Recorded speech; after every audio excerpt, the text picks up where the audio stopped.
On the evening of June 20th, 1978, rock and roll music blasted from inside a little white house on Acton Avenue in the suburb of Wood River, Illinois.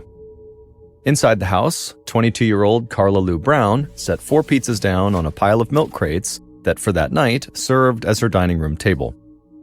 The petite blonde woman was exhausted from hauling boxes and furniture all day, but she wanted to thank the friends who had helped move her and her fiancé into their new home, so she was hosting a house party. Carla's best friend, Debbie, raised her beer into the air and said that hopefully this house would soon be filled with the pitter-patter of little feet running around.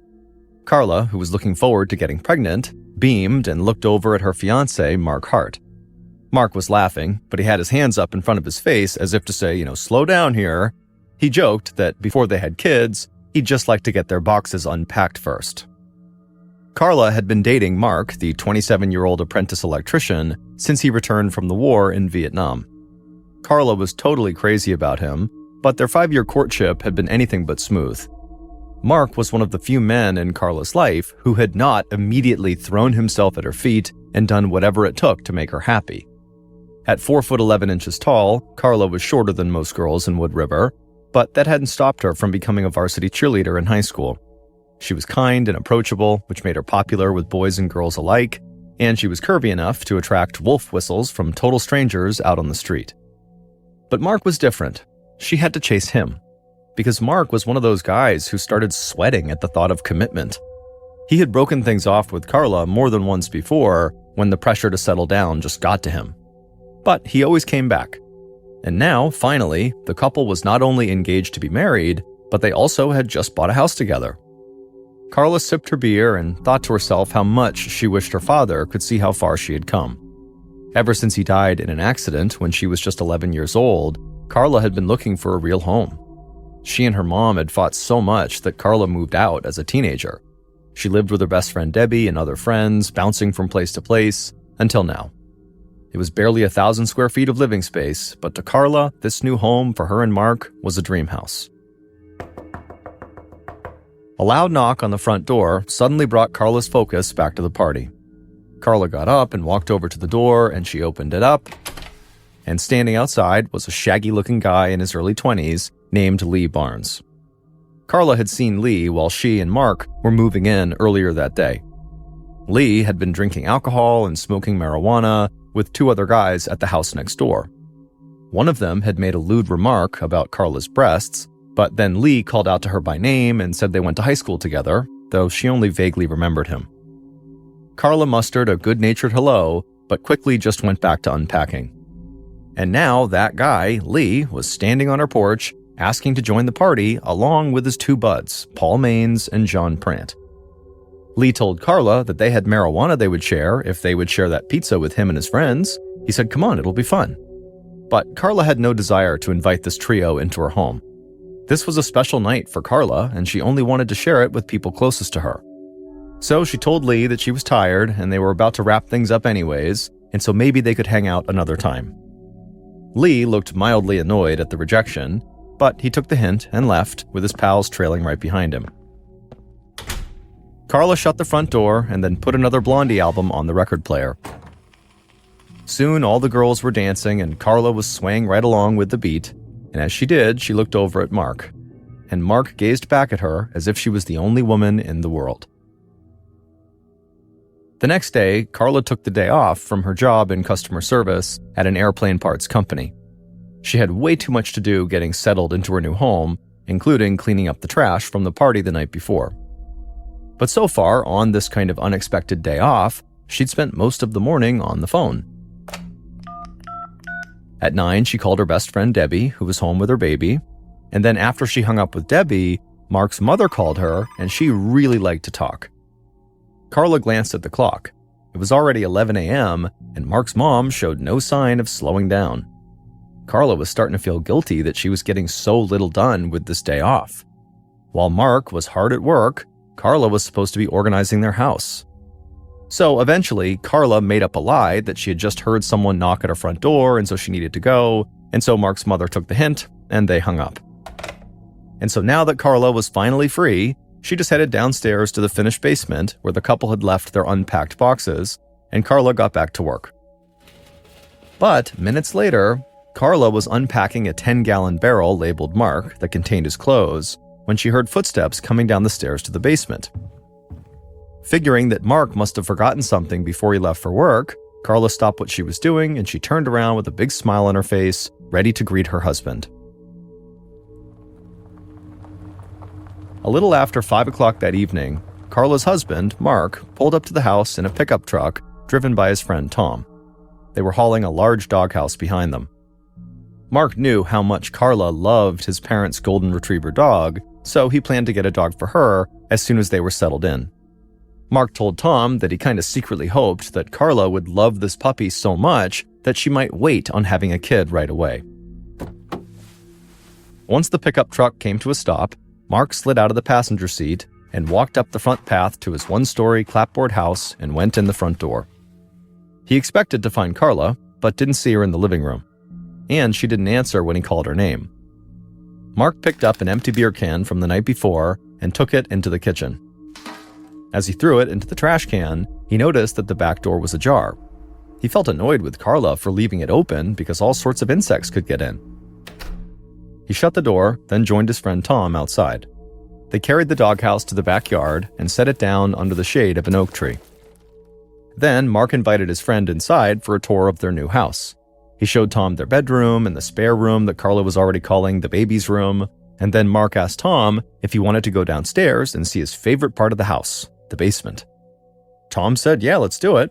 So Mark led the way down the steps to the basement, where he had set up the TV and a sofa. No matter what was going on upstairs, he told Tom as they walked down, we can always watch football in peace down here.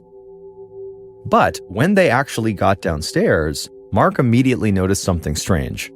The sofa appeared to be soaking wet, and the TV tray in front of it was turned upside down. Beside the sofa were several dark red drops on the basement floor, and Mark wondered if maybe it was blood.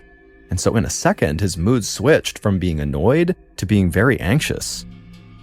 Mark looked rapidly around the room for some explanation for what was going on, but everything else seemed totally normal. Then Mark turned toward these swinging doors that led to the laundry room, and in the gap between the bottom of the doors and the floor, he could see Carla's bare legs. Suddenly panicking, Mark screamed out Carla's name, but Carla didn't answer, and so Mark ran into the laundry room, and what he saw in there was worse than anything he saw in Vietnam. Carla was kneeling on the ground with her hands tied behind her back, and her head was submerged in a 10-gallon barrel full of water. Carla was also naked from the waist down. Mark ran over to the barrel and saw bubbles in the water around Carla's head, and for just a second he thought maybe he could save her.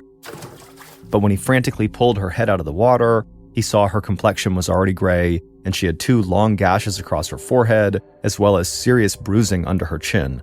Also, 2 of Mark's socks were tied tightly around Carla's neck, digging into her skin. Mark checked her wrist for a pulse, but couldn't find one. And so as Mark cradled his fiancée in his lap and began to cry, Tom raced upstairs and called 911.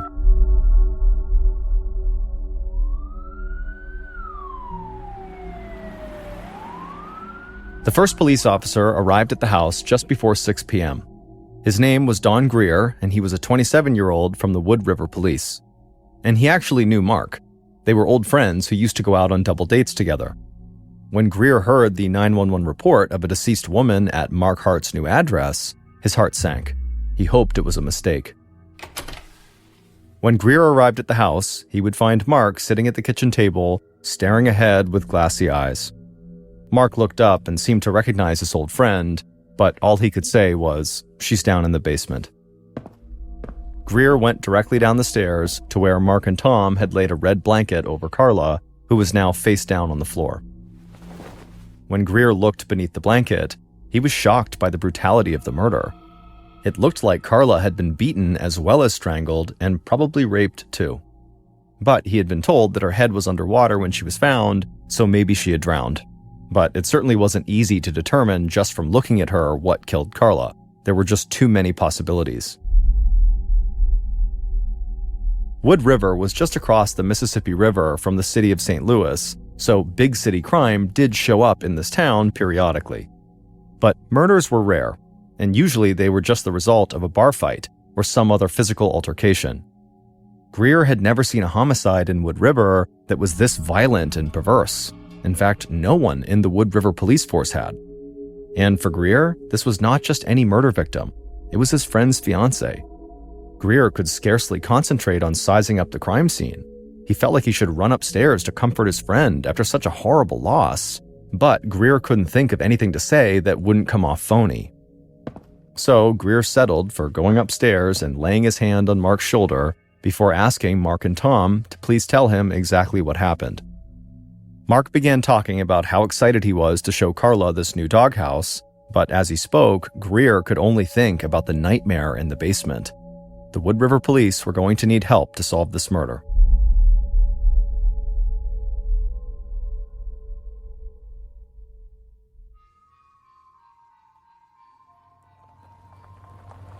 A few hours later, at around 8 p.m., crime scene technician Alva Bush of the Illinois State Police pulled up to the house on Acton Ave. Greer didn't know him personally, but Bush was the first guy the chief had wanted to call when Greer told him they needed a high-level crime scene analyst. Bush, who was a Vietnam veteran and former narcotics officer, was built like a bear and was known to speak bluntly. But at only 30 years old, he was already the most perceptive and intuitive crime scene tech in the state. Bush walked into the kitchen and introduced himself to Mark, who was clutching a framed photograph of Carla. Bush looked closely at her smiling face as Mark tearfully recounted how he had found his fiancée in the basement. Bush then headed to the basement with Greer, glad that he saw Carla in life before he saw her as a murder victim. Bush's first reaction when he reached the crime scene was irritation. Mark and Tom, in their desperation to save Carla, had moved her body to the floor and away from the barrel of water where they found it. It always made Bush's work harder when someone tampered with the crime scene before he arrived. Clues were almost always lost. Nonetheless, he quickly started forming a mental picture of the crime that had unfolded right here. Greer removed the blanket to show Carla's body to Bush, and it didn't take a genius to suspect sexual assault. Carla was nude from the waist down. Bush examined the wounds on Carla's face. The cuts ran parallel across her forehead, bloody but too shallow to be fatal. He wondered what would make a wound like that. The socks tied around Carla's neck made it look like she had been strangled with them, but Bush thought the knots were too neat to have caused her death. A death struggle is messy business, and these socks looked more like a decorative scarf than a murder weapon. Bush told Greer that the killer very likely tied these socks around her neck after she was already dead. Bush also doubted that Carla had drowned. The water inside the 10-gallon barrel where Carla's head was submerged had only the slightest tinge of red, even though Carla had fresh bleeding wounds on her face. That told Bush that she was most likely already dead when the killer dunked her head inside of the water. And the more Bush looked around, the more he became convinced that the killer must have deliberately rearranged the entire crime scene before they fled. The brightly colored wool sweater Carla was still wearing was just too neat.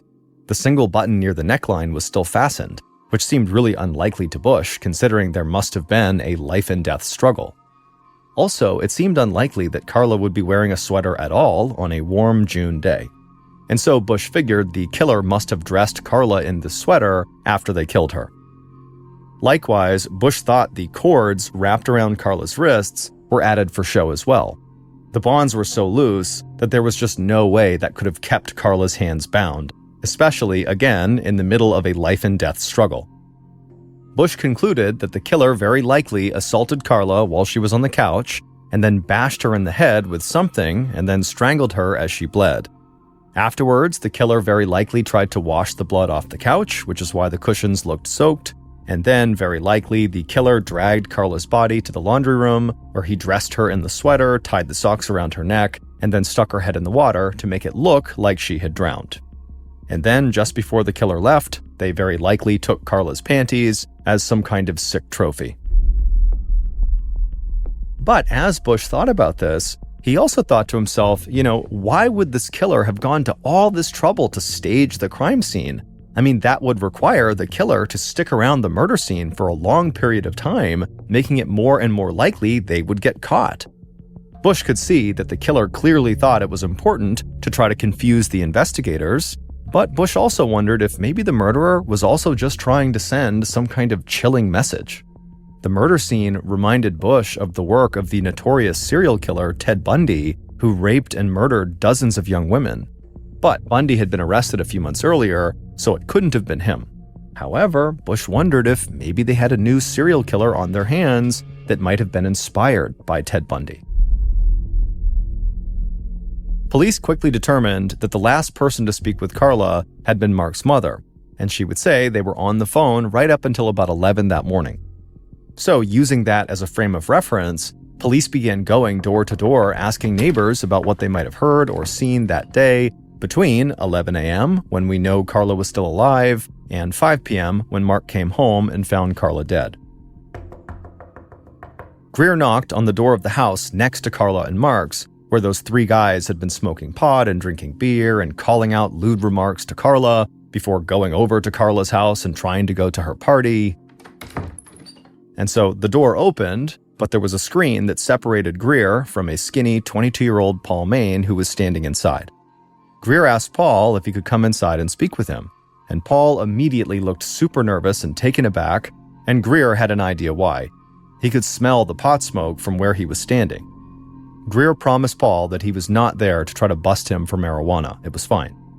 Paul nodded and opened the screen door. Greer stepped inside the house. The walls were totally bare, other than a few rock posters, and the furniture looked really old and ragged. Greer sat down across from Paul at a card table and then asked him what he'd been up to until 5 p.m. that day. Paul said he was home for most of it.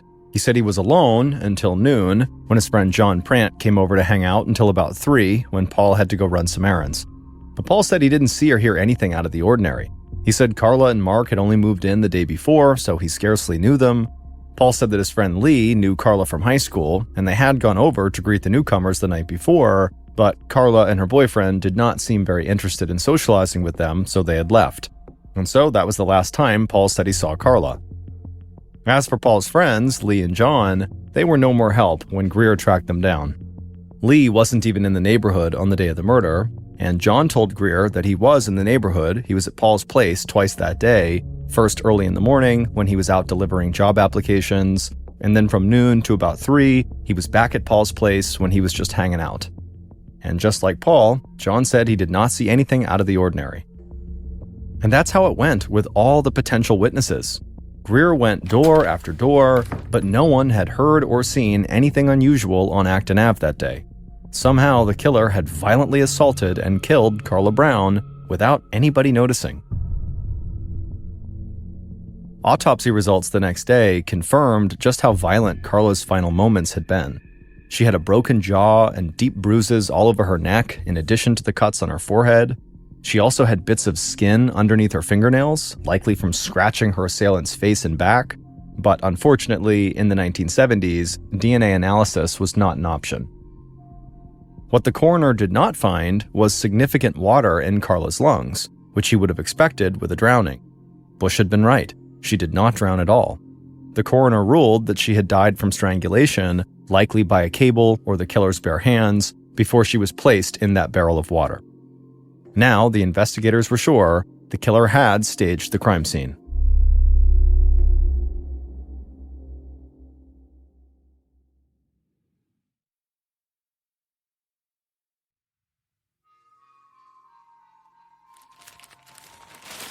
All across Wood River that day, June 22nd, people woke up to front-page news about the shocking murder of Carla Brown, along with a picture of Carla from her senior yearbook. The article described the crime as being potentially a sexual murder, possibly tied to a recent string of incidents in the community. Over the past 15 months, a man had attacked 14 women in their homes, and he was still at large. But Bush told the Wood River police that he didn't buy that theory.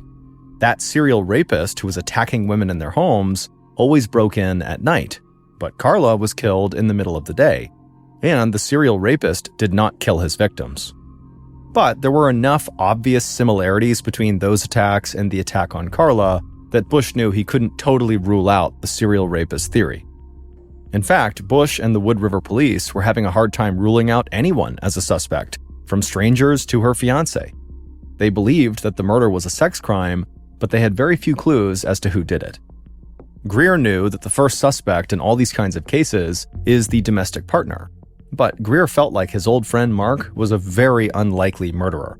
Not only was he clearly distraught at his fiance's death, but Mark's boss confirmed to Greer that he had been working at a job site all day. And so Greer told the chief that they should focus on other possibilities. Greer spent a big part of June 22nd talking to all 10 guests who had gone to Carla and Mark's house party, but most of them couldn't imagine who would want to hurt someone as nice as Carla. One guy told Greer that Carla was really good at saying the right thing when people felt down. This guy was very self-conscious about the fact that he was quite short, but Carla, who was several inches shorter than him, once told him that he was tall to her. Greer was starting to think that he was not going to get any useful information from these 10 people, but when he sat down with the last person, Carla's best friend Debbie, she would identify 2 potential suspects that in theory could have wanted to do harm to Carla. The first suspect was an ex-boyfriend in Connecticut that Carla dated over a year ago during one of her breakups with Mark. The guy took it really hard when Carla broke it off to return to Mark, and he kept getting in touch with Carla for months. Debbie couldn't remember his name, though. Debbie also fingered Carla's stepfather, a heavy drinker with a temper. She said that when she and Carla were seniors in high school, Carla's stepfather tried to force himself on Carla. Afterwards, Carla excused his behavior, saying he was drunk, but drunk or not, Debbie called it attempted rape. Carla's mother eventually had the marriage annulled. Both of these suspects that Debbie brought up were intriguing possibilities, but Greer quickly got information that scratched both of them from his list of suspects. The ex-boyfriend was in New Jersey on business on the day of the murder, while Carla's stepfather said that he and Carla had remained close, and he had recently even given her money for dental work, and he also easily passed a lie detector test to prove he never assaulted Carla and had nothing to do with Carla's death. By the day of Carla's funeral, which was Saturday, June 24th, investigators were getting frustrated at their lack of progress. 3 days after the crime, and they still had no strong suspect. At 1 p.m., Woodland Hill Cemetery filled up with residents from Wood River who gathered to say goodbye to Carla. So many of them had brought flowers that the local shop had to stop taking orders. 6 pallbearers carried Carla's casket from the hearse to the gravesite. Mark had chosen all former boyfriends of Carla's who had remained friends with her. Greer watched the crowd, looking for anything unusual, but all he saw was a community in pain. He felt so much pressure to bring justice to these people and to bring it fast. But the investigation seemed to just be going backwards. In fact, the lab had just called to say that every fingerprint they had found in the basement was either Carla's or Mark's, so the killer didn't even leave behind any prints. Greer watched as Carla's casket was lowered into the ground, and he thought to himself, this can't be the end of the story. 5 days after the murder, the Illinois State Police sent a detective named Randy Rushing to take a fresh look at the evidence. The muscular former state trooper with the handlebar mustache had taught criminal law at the police academy before joining the Department of Criminal Investigations. Now, he was supposed to give the case a top-to-bottom review to see if there was something the local police had missed.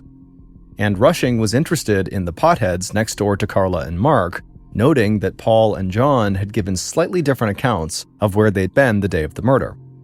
John had said he had visited Paul around 8:30 a.m., while Paul didn't remember seeing John until noon. Detective Rushing wondered if they were hiding something.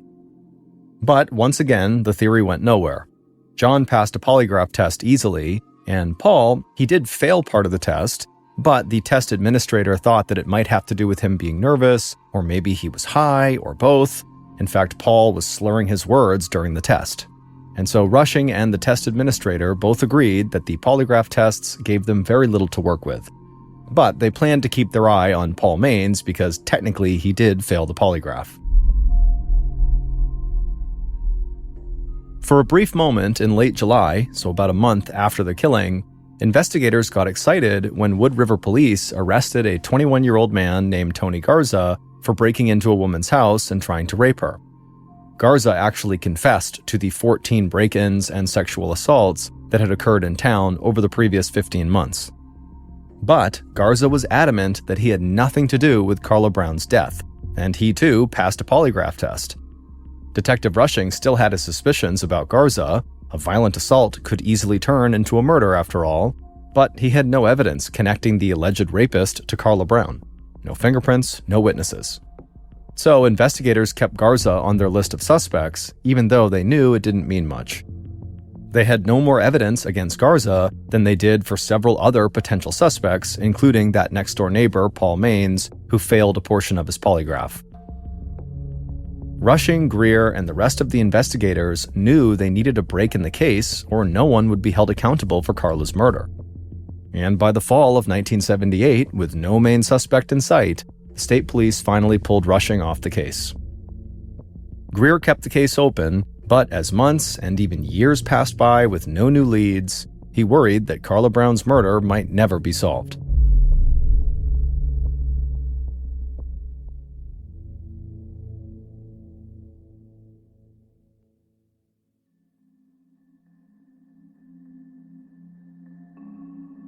By June of 1980, so 2 years after the murder, the investigation was in the deep freeze, and Carla's fiancé, Mark, had given up hope that her killer would ever be brought to justice. Bush, the crime scene analyst, had worked on literally hundreds of other criminal cases since the murder of Carla Brown, but he never forgot Carla's smiling face in the photo that Mark was holding that day, or the terrible injuries she had suffered at the hands of her killer. And the idea that her killer was getting away with murder really gnawed at Bush. At the time, Bush was in New Mexico to testify at another trial when he attended a police seminar on a new investigative technique called computer image enhancement. He sat on the edge of his seat in a university lecture hall as a forensic dentist, Dr. Homer Campbell, explained how the computer could transform a two-dimensional photograph into a three-dimensional image, giving police new insights into crime scenes. Dr. Campbell demonstrated how this technique enabled investigators to scour a picture in a much deeper way, picking up details that were previously invisible. After the lecture ended, Bush walked right up to Campbell and said, "Hey, I have a case for you." He explained that Carla Brown's murder had baffled investigators, in part because the killer had completely rearranged the crime scene, making it hard for them to find real clues. He said investigators were particularly puzzled by two parallel cuts on Carla's forehead. Campbell was intrigued. So the next day, Bush sent over the crime scene photos from Carla's murder, and Dr. Campbell ran them through his computer enhancement process, and then afterwards he asked Bush if he could take a look at the TV tray that was found next to Carla's sofa that was visible in the pictures. When Campbell had zoomed in really tightly on the tray, he discovered a strand of Carla's blonde hair and some of her blood. Instantly, Campbell realized that whoever Carla's killer was had struck her with the TV tray. That's where those cuts had come from on Carla's head. Then Dr. Campbell asked Bush about the bite mark. Bush froze. He was not aware of any bite mark on Carla. He had focused on the heavy bruising around Carla's neck from the strangulation and ignored what looked like a relatively minor bruising around her collarbone. But studying the enhanced photograph, Dr. Campbell found the telltale marks left by a set of teeth. Bush initially blamed himself. How could he have missed a bite mark on the body? But Dr. Campbell assured him that without the enhancement, no one would have caught it. Now the question was, could this be used to identify the killer? Dr. Campbell believed that a bite mark was almost as good as a fingerprint. In fact, it was Dr. Campbell's testimony about a bite mark in the Ted Bundy murder trial 2 years earlier that helped convict Ted Bundy. With Campbell's big discovery, they could now compare suspects' teeth against the shape of the bite mark on Carla. Without a court order, it would not be easy to get suspects to agree to have molds made of their teeth, but Bush had a plan to get what they needed. And he called Rushing, the state police detective, to help. Of all the people investigators had spoken to, Carla's next-door neighbor, Paul, the guy who had partially failed the polygraph, was still at the top of their list of suspects. And even without a mold of his teeth, they could tell that Campbell's bite mark analysis suggested he could be their guy. Whoever killed Carla had crooked teeth, and just from looking at Paul, he also clearly had crooked teeth. But by this time, September of 1980, so 2 years and 3 months after Carla's murder, Paul no longer lived on Acton Avenue. But Wood River police officer Don Greer, who by this point had been promoted to deputy chief, tracked Paul down at a YMCA about 15 minutes away, and he gave him a call. Greer lied and told Paul that he was calling from an insurance company that had a check for him, money he was owed from an accident a few years back. Now, this was a deliberate deception, one that would likely be tossed out by a court as unethical today, but back in 1978, it worked like a charm. Paul came right to the closed insurance company building that police were using as their front, and he presented himself at the front desk, ready to receive his check, but very quickly, Paul realized he had walked into a trap. Paul looked even thinner than when Greer had questioned him 2 years earlier. Rushing noticed that Paul was trembling and thought there was a good chance he would crack and give a confession. But Paul stuck to his original story when he was asked. He said he had no idea who killed Carla. But Greer and Rushing did not believe him, and they made that very clear to him. They said there was only one way he could prove his innocence: let them take an impression of his teeth to compare against the killer's teeth. And Paul agreed. They overnighted the impression of Paul's teeth to Dr. Campbell, and then all the investigators held their breath until they heard back the next day. Finally, 27 months after the crime, they hoped they were on the brink of justice for Carla. But when Dr. Campbell called, he had disappointing news.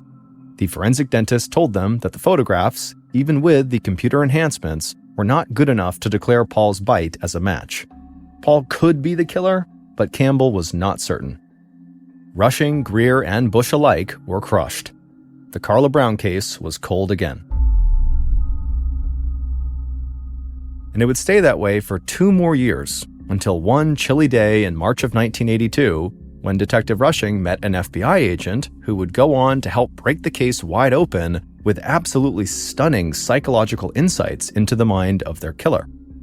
Rushing was at a conference in St. Louis when he attended a session led by Agent John Douglas, who was a pioneer in the art of profiling suspects so that police knew who to look for. Douglas's 6-person team specialized in creating psychological profiles of serial killers. The tall, slender agent wearing a vest and tie talked about traveling the country to speak with killers like Charles Manson and others less famous but no less deadly to understand how their minds worked. Rushing was totally mesmerized by Douglas's way of analyzing killers' motives and weaknesses. And so Rushing couldn't help but wonder, what kind of suspect would Douglas profile if he looked at the Carla Brown case? And so after the talk was over, Rushing approached Douglas and asked for his help. And Douglas agreed. 6 weeks later, Bush and Rushing piled into an unmarked police car to make the 800-mile drive to FBI headquarters in Virginia to go over the case with John Douglas. Greer, who was now Wood River's chief of police, flew back from a vacation in Florida to join them on this trip. When the investigators arrived at the sprawling FBI campus, an agent from Douglas's behavioral science unit escorted them to a conference room. They spread pictures from the crime scene across the table. Then Douglas breezed into the room, shook hands, and started examining the photos.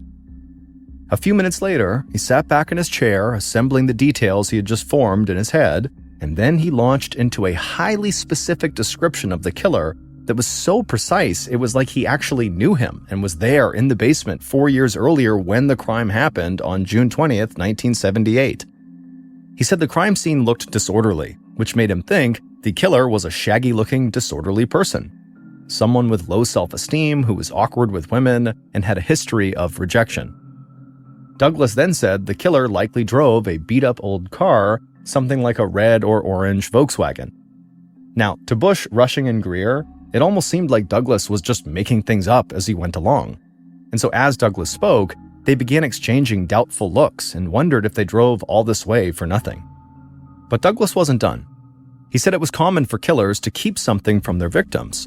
And when he said this, Bush looked knowingly at Greer, because 4 years ago, they had discussed the fact that Carla's panties were missing from the crime scene, and maybe they had been taken as a trophy. Douglas then said that the Carla Brown murder scene had some of the trappings of a serial killer, especially the way the killer had moved things around to create the appearance that Carla had drowned in that 10-gallon barrel. But Douglas said the killer had never killed anyone before Carla. And the killer probably did not come over to Carla's house to kill her. This surprised the investigators, and so Rushing asked Douglas how he could possibly know that. And Douglas just pointed to the photograph showing the soaking wet sofa, and he said, well, it looks like the perp tried to revive his victim by splashing water on her. That does not seem like a killer who just goes around killing people. This seems like maybe it happened by accident. Bush's jaw dropped. The wet sofa had perplexed him and all of his investigators for 4 years. Douglas said the strangulation and blows to the face indicated a personal confrontation. Maybe Carla rejected him sexually and he struck back. In cases like that, Douglas said, the killer usually faces the victim and attacks the face and neck.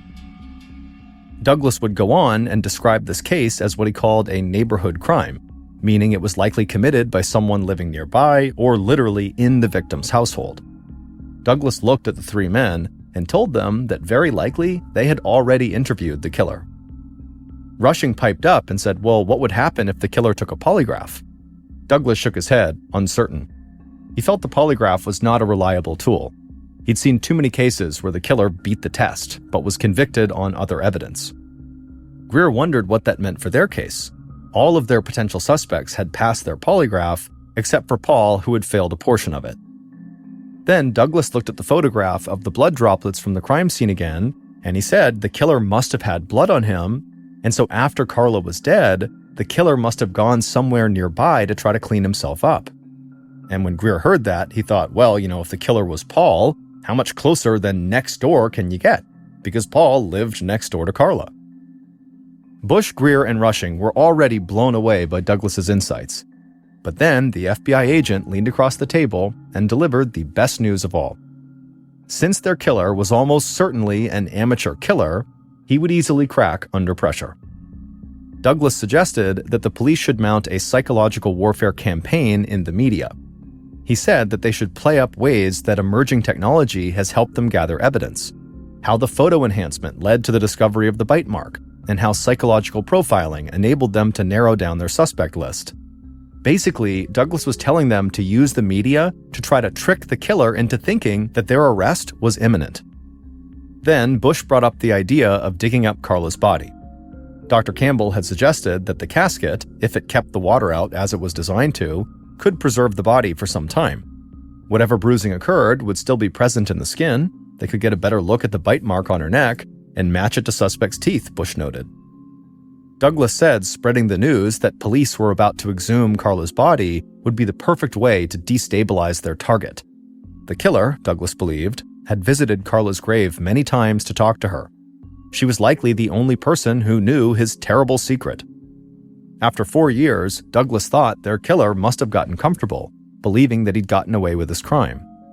Digging up Carla's body would resurrect his fear of getting caught, and that could lead to a major mistake, if not a confession. Bush, Rushing, and Greer left the meeting feeling totally floored. John Douglas looked at the case that had stumped them for years, and in a matter of minutes created a psychological profile for the man who had killed Carla, and a roadmap that could lead police to him.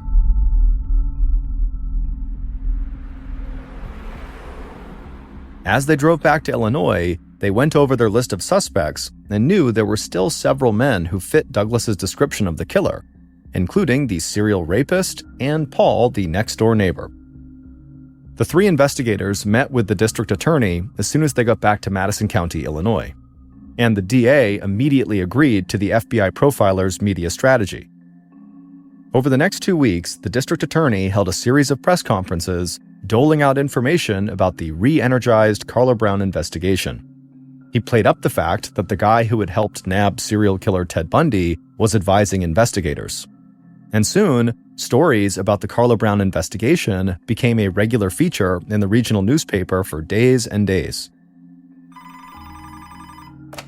Amid the media frenzy, police received a call from a friend of Carla's next-door neighbor.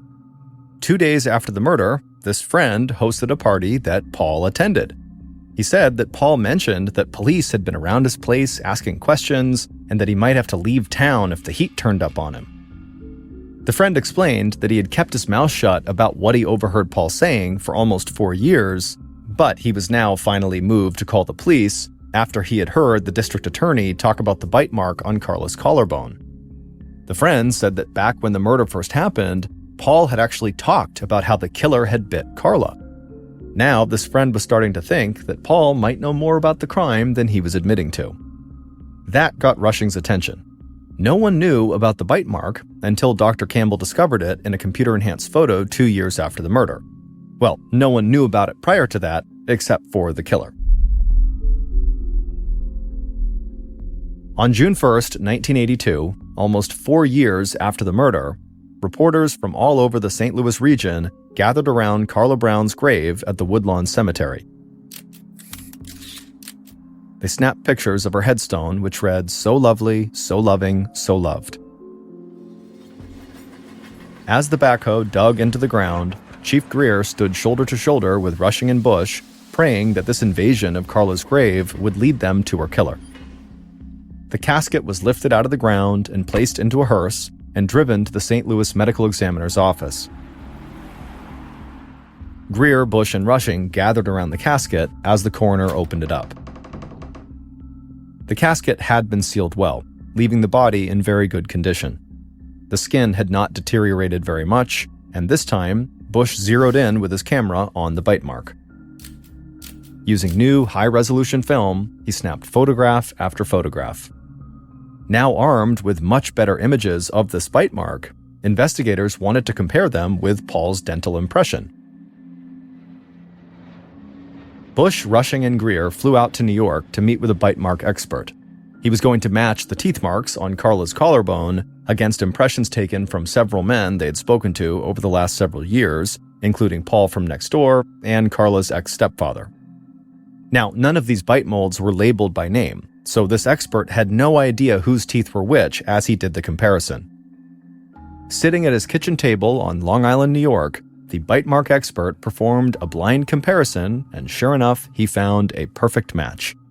Investigators now knew who killed Carla, and unbelievably, the real killer basically lined up perfectly with the profile of the killer they had gotten from Douglas.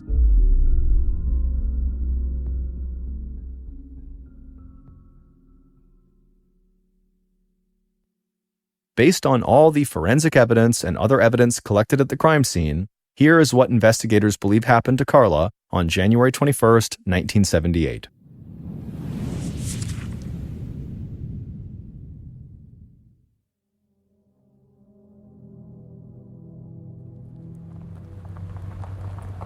Around 11 a.m. on that day, the killer parked his beat-up red Volkswagen vehicle at a laundromat about a block from Carla and Mark's house.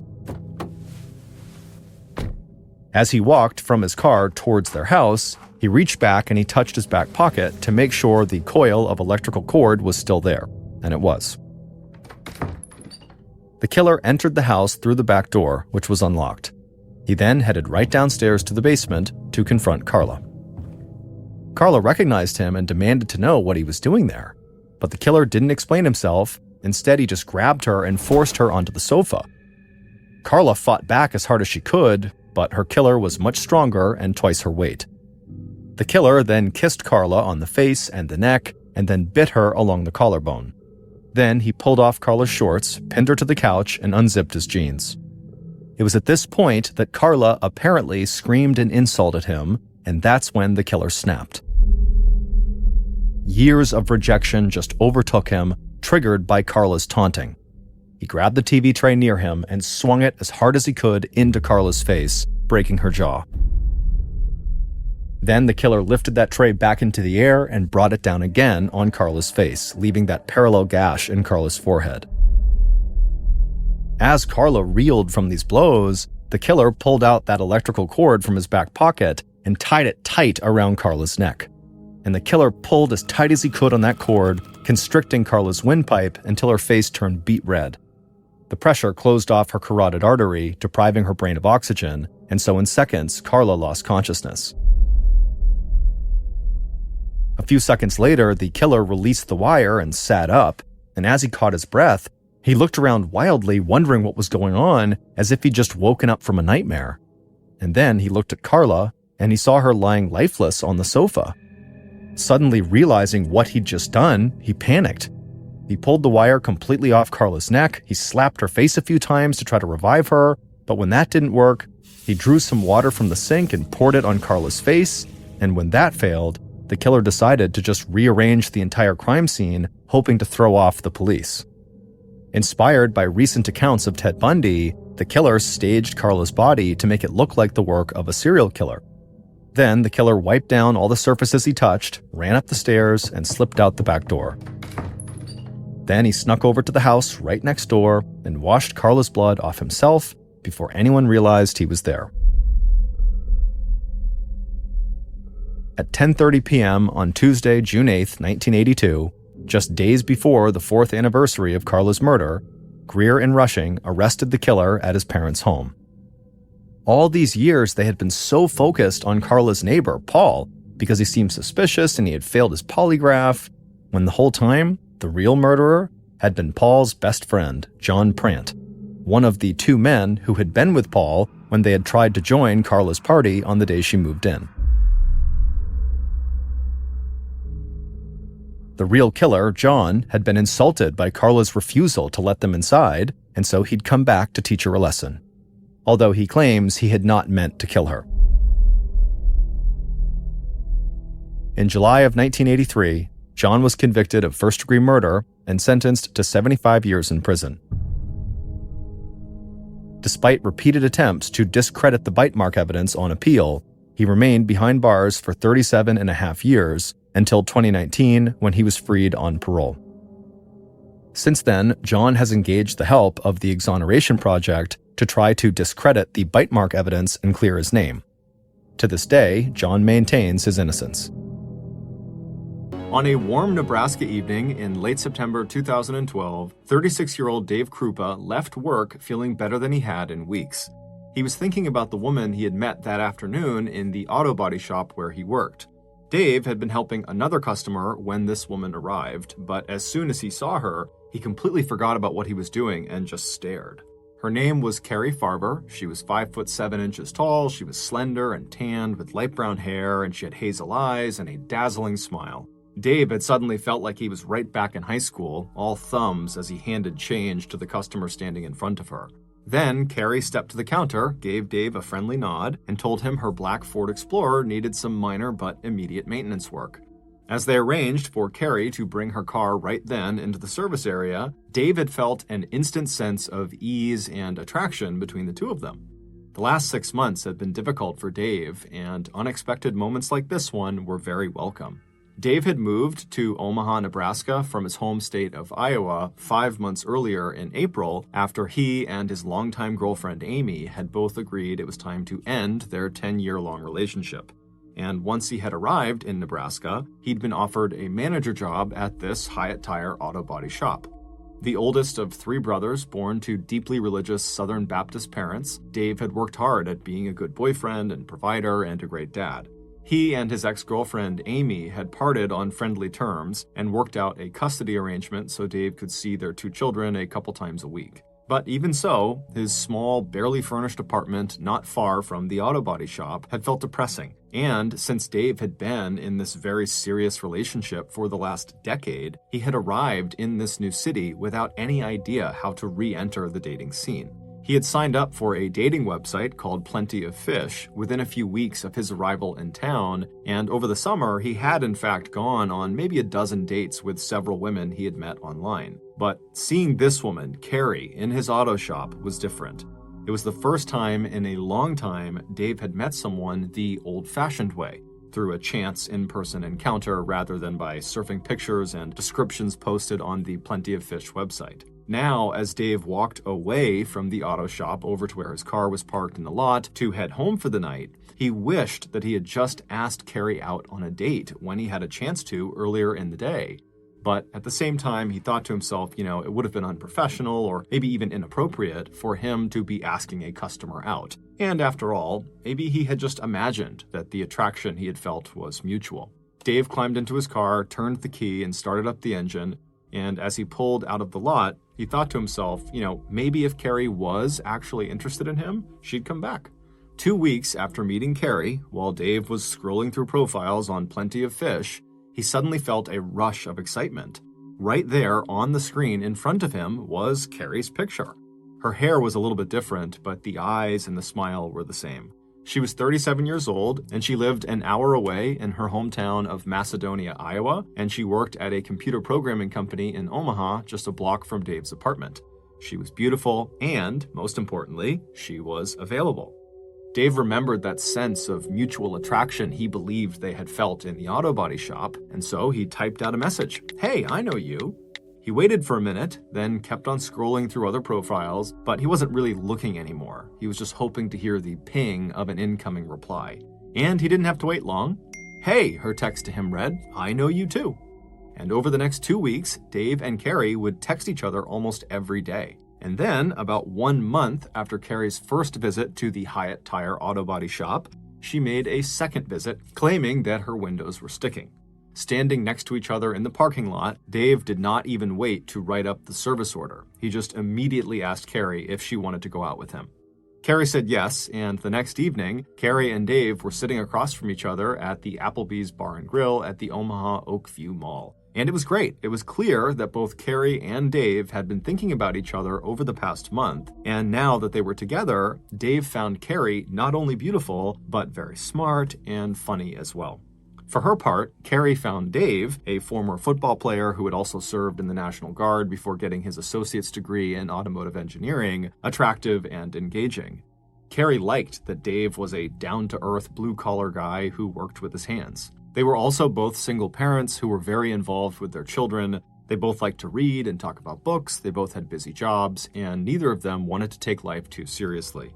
A few hours later, Carrie and Dave walked into Dave's apartment, the air between them electric, but before they could even settle in together on the couch, they jumped when they heard the sound of someone knocking on the door. Annoyed, Dave got up from the couch and walked over to the door, and when he looked through the peephole, he wasn't all that surprised at who he saw standing on the other side. Her name was Liz Gollier. She was an attractive, energetic 37-year-old single mom who ran her own house cleaning business, and she was the first woman Dave had dated since he had arrived in Omaha. Liz and Dave had found each other physically attractive and had had some fun times together, but over the last couple of months, it was clear to both of them that their relationship was really just fizzling out. Earlier that night, while Dave was at Applebee's with Carrie, Liz had texted him asking if she could come by his apartment that evening and just pick up some of her belongings that she had left there. Dave had ignored her, and so wanting to get this over with, Liz had decided to swing by anyways. From Dave's perspective, Liz's timing could not have been worse, and he wished he had just responded to her earlier messages to tell her, hey, come by another day, but he didn't, so here they were in this awkward situation.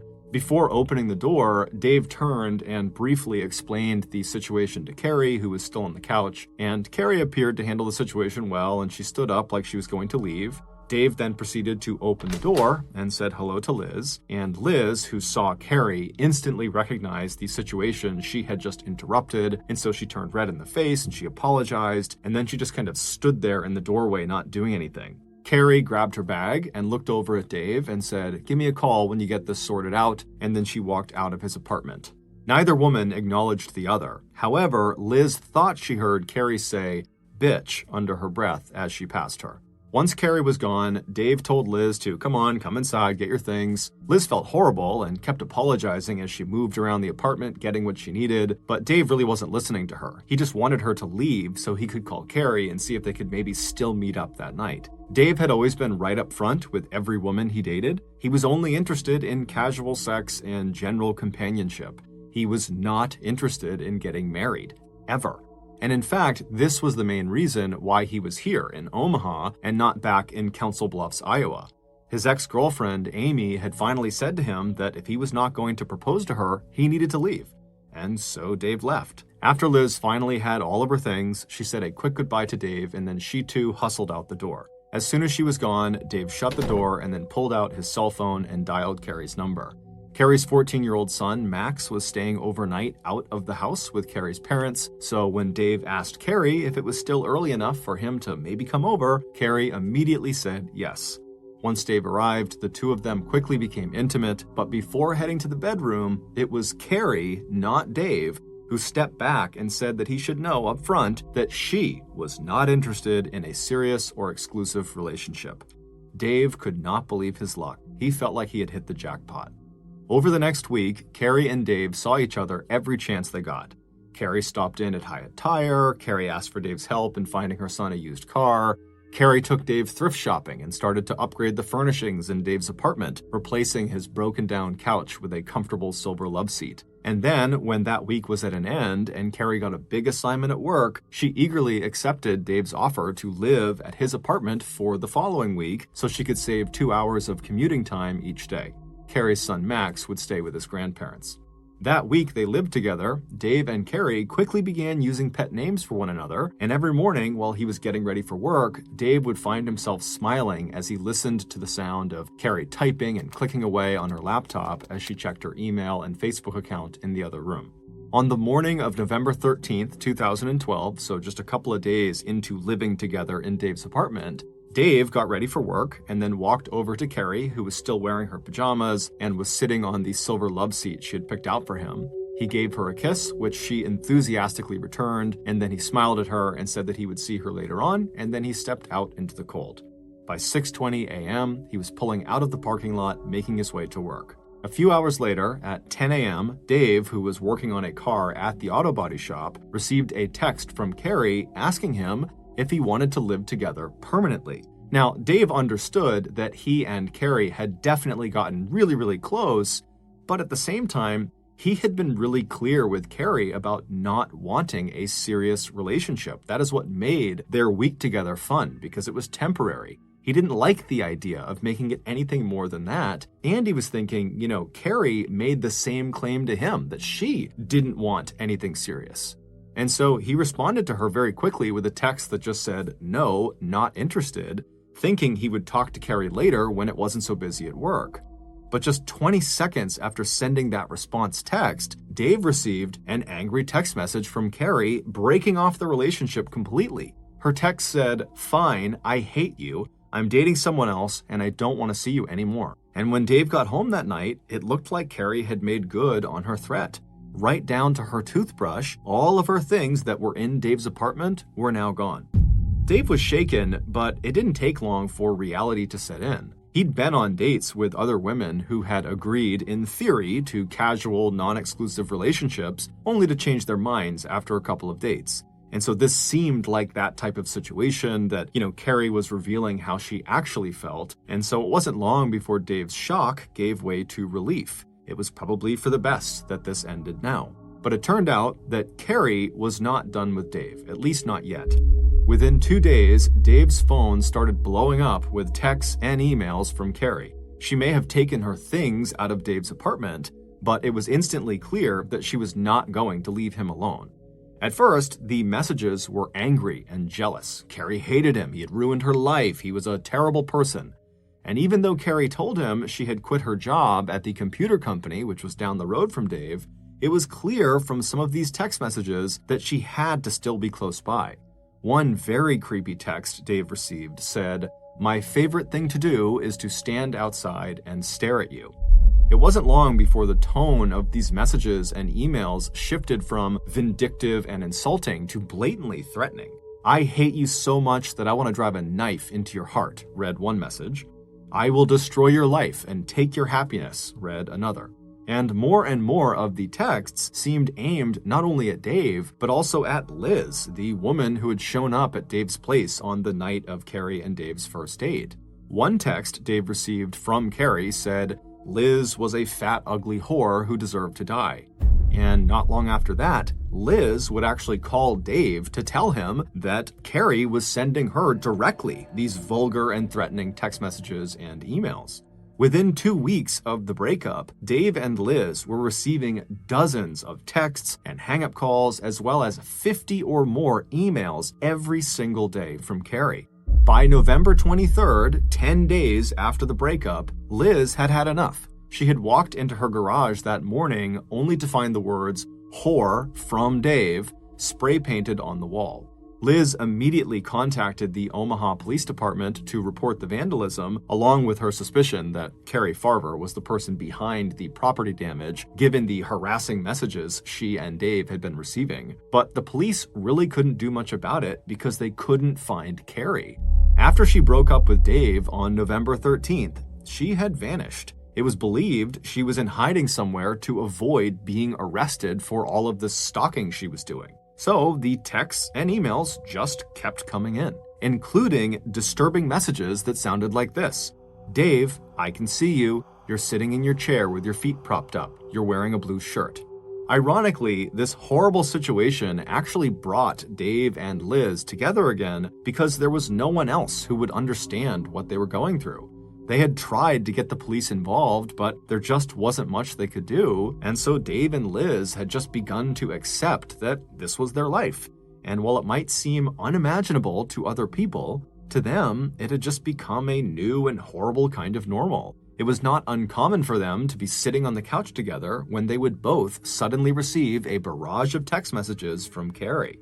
Meanwhile, the Omaha Police Department wasn't the only law enforcement agency that had been made aware of Carrie Farver. On November 16th, so that's 3 days after the breakup, Carrie's mother, Nancy, had filed a missing persons report with the Macedonia Police Department in Iowa. When the police eventually followed up on the report by talking with Dave, Dave felt like he finally understood how Carrie, who had seemed so put together and independent when he had first met her, could have changed seemingly overnight into this crazy stalker person. The police would tell Dave that Carrie had a mental health condition called bipolar disorder, which can cause violent and sudden mood swings and bouts of depression, alternating with episodes of mania where its sufferers behave in erratic and unpredictable ways. But despite that adding some clarity to the situation, it didn't actually do anything to help Dave or Liz. They were still just getting non-stop harassed by Carrie. No matter how many times they changed their phone numbers and opened new email accounts, Carrie, with her vast knowledge of computers and technology, always found a way to find them again and continue cyberstalking them. As for Carrie, since going missing on November 13th, she had blown off a family wedding, her son's birthday, and even her own father's funeral, apologizing by text and email to her family, but asking that they leave her alone because she needed some space. In January 2013, so a couple of months after the breakup, Omaha police thought maybe they'd gotten a break in the Carrie Farver case when Dave spotted her black Ford Explorer in a parking lot near his apartment. But the inside of the car was wiped clean, and the only item of interest was a metal container of mints with a single fingerprint on them that did not match with that of any known criminal. At that point, Dave and Liz willingly turned over their phones to law enforcement for examination, but police found nothing on them that would help them close in on Carrie. Still, as long as there was a missing person report on Carrie Farver, police could not close the case until they had located her. In the summer of that year, both Dave and Liz attempted once again to try to move on with their respective lives. At the end of the summer, Liz and her 2 children planned to move out of their rented house and move in with a former boyfriend, and Dave started spending more time with his kids back in Iowa. But the harassment continued. When Dave received an email from Carrie threatening to kill Liz and showing a photo of a woman tied up in the trunk of a car, Dave called Liz, who assured him she was not the woman in the picture and that she was okay. But Liz was not okay for very long. On August 17th of that year, so 9 months after Dave and Carrie had broken up, someone set fire to Liz's rented house. And while Liz and her children were not inside the house when it burned, all 4 of the family's pets were killed. When she checked her email later that day, Liz saw there was one from Carrie that had been sent just a few hours before the fire had started. And it said, "I hope you and your children burn to death." Liz was terrified and absolutely beside herself. She had struggled through a terrible childhood, losing both of her parents by the time she was just 3 years old, and then she had grown up in the foster care system, and now everything that she had managed to build up in her life was being destroyed. Her housekeeping business was failing, her boyfriend had to help her with the bills, and her children were in danger, all because of Carrie, a woman she didn't even know. Dave, racked with guilt over involving Liz in this mess, now feared for his own family. He began to drink more heavily and he purchased a gun. Even as the police continued their investigation, the intrusions into Dave's life didn't just continue, they intensified. The auto body shop where Dave worked was vandalized. In January of 2014, while Dave was in his apartment with a date, His door handle was shaken from the outside, and then a brick was thrown through his window. Dave's ex-girlfriend, Amy Flora, the mother of his 2 children, had also received threatening messages from Carrie. It seemed like anyone involved in Dave's life was becoming a target. Then, in 2015, the Carrie Farver case blew wide open. Since losing her home and pets in the fire 2 years earlier, Liz had been doing a lot of thinking. Even as she continued to receive texts, emails from Carrie, Liz wondered if maybe there was someone else behind the attacks. It just didn't make sense to her that the police had not found Carrie, and that Carrie would still be going after Liz, who was not even in any kind of serious relationship with Dave. So on December 4th of that year, Liz got in her car and drove to the Pottawatomie County Sheriff's Office in Council Bluffs, Iowa, and there she told a new team of investigators who had already started to review all of the files in the Carrie Farver case that she wanted to file a restraining order, not against Carrie Farver, but against Amy Flora, Dave's ex-girlfriend and the mother of his kids. When asked why, she told investigators she now believed that the person who had been sending her and Dave these thousands of text messages and emails and who had turned their lives into living hells was not Carrie Farver, but Amy Flora. And Liz believed that Carrie was not on the run or in hiding, but rather Amy had likely made Carrie disappear and then taken over all of her email and phone accounts. Liz knew this was a very serious allegation, but to her it made a lot of sense. After Dave had left her, Amy had the strongest motivation to seek revenge and to punish him for abandoning her and their children. Intrigued, the investigators asked Liz if they could download the contents of her cell phone and review all of the messages to date that were on there, and Liz immediately agreed. After nearly 3 years of this absolute madness, she was finally feeling hopeful that the police might actually put an end to it. However, Liz's nightmare was about to get a whole lot worse.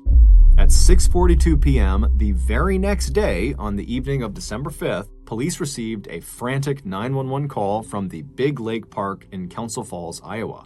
It was Liz. When the police and an ambulance arrived, Liz was lying in this huge pool of blood right next to her car, and she would tell investigators that she had been sitting at a bench a little ways away when someone had come up behind her and they had jabbed a gun into her back, but she didn't recognize it as a gun. She thought someone had poked her. And so she kind of stood up and turned around to see what they were doing, and then they fired their gun at her, narrowly missing her midsection. The bullet had gone into her thigh and then also narrowly missed her bone and major arteries, and this gunman had turned and just ran away. Liz would say it was too dark to get a good look at who the shooter was. However, she was reasonably certain it was a woman, and so she told investigators it had to be Amy Flora. Who else would shoot her? At 7 p.m. that night, police arrived on Amy's doorstep with guns drawn, and they took her into the station for questioning. And despite insisting that she had been home with her kids all evening, Amy failed the lie detector test. But since they could not break Amy's alibi, the police had to let her go. On December 7th, so 3 days after the shooting, the police requested the cell phones belonging to Dave Krupa and Amy Flora. And then about 2 weeks later, using that information they had pulled from those phones, amongst other evidence they had collected, the police finally felt like they had reached a conclusion. And so they called Liz into the station, who by now was still very badly hurt from the gunshot wound, but now she was able to walk around on crutches, and they asked her if she'd be willing to help them bring Amy Flora to justice. Like Liz had previously suggested when she went to file a restraining order against Amy, the police now believed that Carrie had in fact been murdered, and her identity then used to perpetrate a 3-year-long campaign of harassment and intimidation against Dave and Liz. But to make the charges stick, they needed incriminating evidence, and they wanted Liz to reach out to Amy via email or text to see if Amy would give up any information. After they promised a terrified Liz that she would have full protection from them, she agreed to help. And sure enough, after only a few email exchanges, Liz got Amy so angry and riled up that she started talking about what she had done, and Liz just forwarded these messages to the police. And in these forwarded messages, Amy admitted to shooting Liz, almost like she was trying to brag about it. And shockingly, Amy also admitted to having killed Carrie, saying that she had died inside of her own black Ford Explorer. And sure enough, a second examination of Carrie's black Ford Explorer would lead investigators to find blood under the seats that belonged to Carrie. Police also found a match for that unknown fingerprint on the metal container of mints that was inside of Carrie's car. With all of this new evidence, it was now crystal clear who had killed Carrie and then relentlessly persecuted Dave and Liz. And that person was not Amy Flora. It was Liz. 8 months later, on December 22nd, 2016, in a case that would make national headlines, police arrested 41-year-old Liz Gollier for first-degree murder in the death of Carrie Farver. Liz was also charged with second-degree arson in the deliberate destruction of her rented house where she lived and where all 4 of her children's pets were burned to death. When investigators had downloaded the contents of cell phones and memory cards belonging to Liz, Dave, and Amy, along with the data from Dave's devices that Liz had access to, all the awful emails and text messages in the last 3 years, more than 60,000 of them, had IP addresses that could all be traced back to Liz. Most incriminating of all were pictures belonging to Liz that appeared to show Carrie's decomposing foot, identifiable because of the distinctive tattoo that was still visible across the bridge of the foot.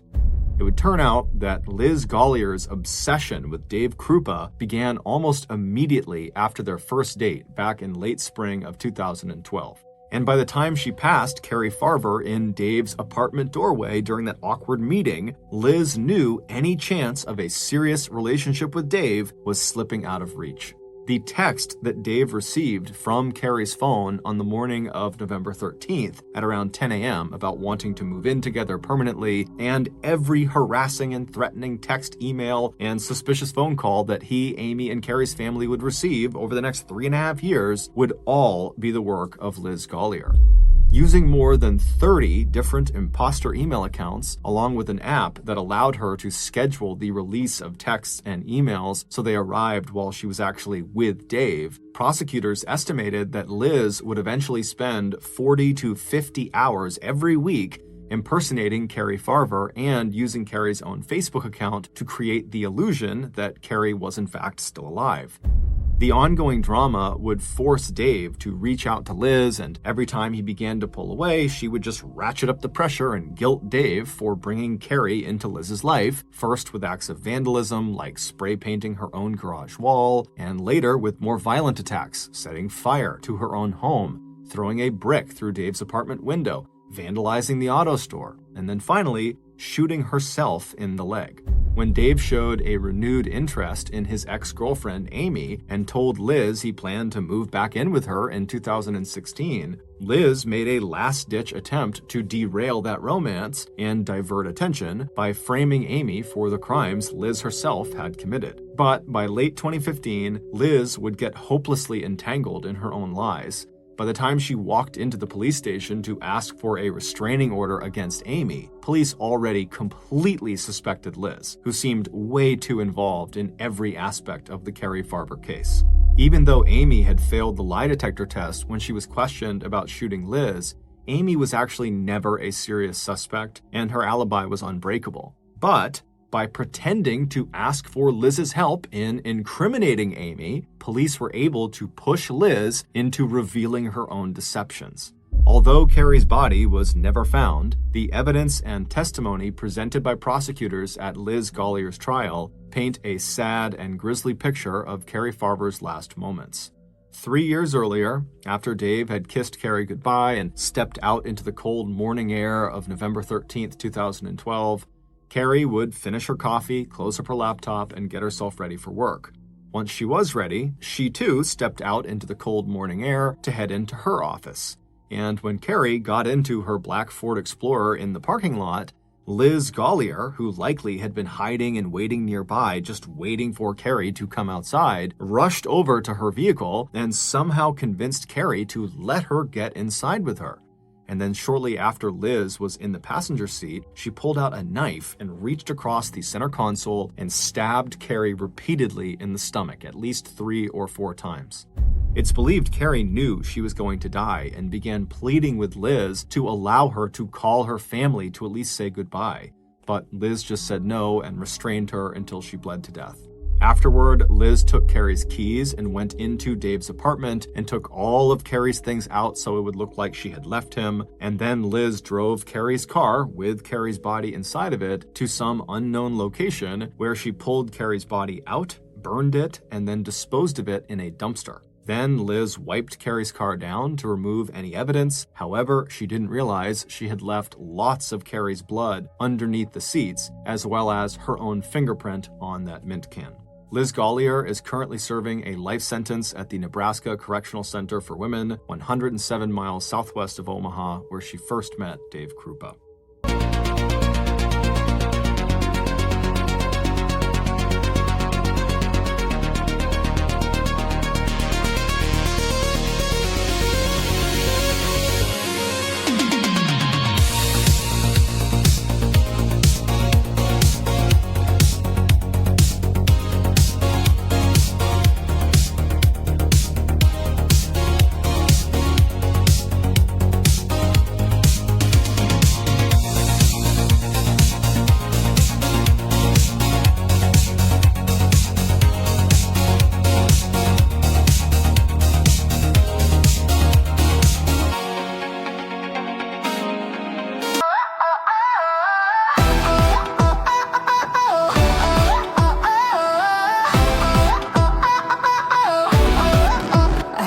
Too long, too afraid to leave, chasing shadows of what I couldn't believe. Every word you said cut sharper than glass, but I stayed in the storm, letting moments pass. I lost my smile, I lost my nights, wrapped up in your wrongs, ignoring my rights. But now I see I can breathe again. No more echoes of your lies, no more pain, I'm not broken. I just found the strength to open door after door I left locked inside. I'm stepping out, leaving the time. Thank you for listening to the Mr. Ballin podcast. If you got something out of this episode and you haven't done this already, please offer to buy the 5-star review button a 20-piece chicken nugget from McDonald's, but only give them one half-used ranch dipping sauce to go with it. Also, please subscribe to the Mr. Ballin podcast on Spotify,